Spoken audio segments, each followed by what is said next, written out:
ബിരിയാണി ഇന്നും എനിക്കൊരു വീക്ക്നെസ്സാണ്. അല്ല, എൻ്റെ മാത്രമല്ല എല്ലാവരും അങ്ങനെ തന്നെയെന്ന് എനിക്കറിയാം. അതിൽ തന്നെ വൺ ഓഫ് മൈ ഫേവറേറ്റ് ബിരിയാണിയാണ് ചെമ്മീൻ ബിരിയാണി. അപ്പോൾ ചെമ്മീൻ ബിരിയാണി റെഡിയാക്കാൻ വേണ്ടിയിട്ട് ഞാൻ കുറച്ച് വലിയുള്ളിയൊക്കെ പൊരിച്ച് വെക്കുന്നുണ്ട്. പിന്നെ നമ്മുടെ മെയിൻ കഥാപാത്രമായിട്ടുള്ള ചെമ്മീനിലേക്ക് കുറച്ച് മഞ്ഞൾപ്പൊടി, മുളക് പൊടി, കുരുമുളക് പൊടി, ഉപ്പ്, കുറച്ച് നാരങ്ങ നീരൊക്കെ ഒഴിച്ച് നന്നായിട്ടൊന്ന് മിക്സ് ചെയ്ത് ഒന്ന് പൊരിച്ചെടുക്കണേ. പിന്നെ സെയിം എണ്ണയിലേക്ക് തന്നെ കുറച്ച് ഇഞ്ചി, വെളുത്തുള്ളി, പച്ചമുളകൊക്കെ ചതച്ചതിട്ട് പിന്നെ അതിലേക്ക് കുറച്ച് വലിയുള്ളി, അത് നയന്ന് വരുമ്പോഴത്തേക്കും കുറച്ച് തക്കാളി ഇട്ട് ഒന്നുകൂടെ വഴറ്റാം.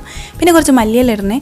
ഇത് മല്ലിയില കണ്ടിട്ട് പേടിക്കണ്ട കേട്ടോ, ഞാൻ കുറച്ച് ഫ്രീസ് ചെയ്ത് വെച്ചതാണ്. പിന്നെ അതിലേക്ക് കുറച്ച് ഗരം മസാല, ബിരിയാണി മസാല ഇട്ട് പിന്നെ ചെമ്മീനും കൂടി ഇട്ട് നന്നായിട്ടൊന്ന് മിക്സ് ചെയ്യാം. അതിലേക്ക് കുറച്ച് പൊരിച്ചുള്ളിയും കൂടി ഇട്ടിട്ട് മാറ്റി വെക്കാം. ഇനി നമുക്ക് റൈസിന് വേണ്ടിയിട്ട് ഒരു കുക്കറിലേക്ക് ഓയിൽ, നെയ്യ്, ഓൾ സ്പൈസസ്, പിന്നെ കൈമ റൈസാണ് ഞാൻ എടുത്തിരിക്കുന്നത്. ഒരു കപ്പരിക്ക് 1.5 കപ്പ് എന്നുള്ള രീതിയിൽ വെള്ളം ഒഴിച്ചിട്ടുണ്ട്. പിന്നെ ഒരു കളറിന് വേണ്ടിയിട്ട് കുറച്ച് ക്യാരറ്റും പിന്നെ എരിവിന് വേണ്ടിയിട്ട് മുളകും ഇട്ട് ഒറ്റ വിസിൽ മതി കേട്ടോ. പിന്നെ നമുക്ക് ദം ഇടാം. മസാലയൊക്കെ താഴെ ഇട്ട് പിന്നെ റൈസ് ഇട്ട് പിന്നെ കുറച്ച് മഞ്ഞപ്പൊടി കലക്കിയ വെള്ളമൊക്കെ ഒഴിച്ച് ഡെക്കറേറ്റ് ഒക്കെ ചെയ്തിട്ട് ദം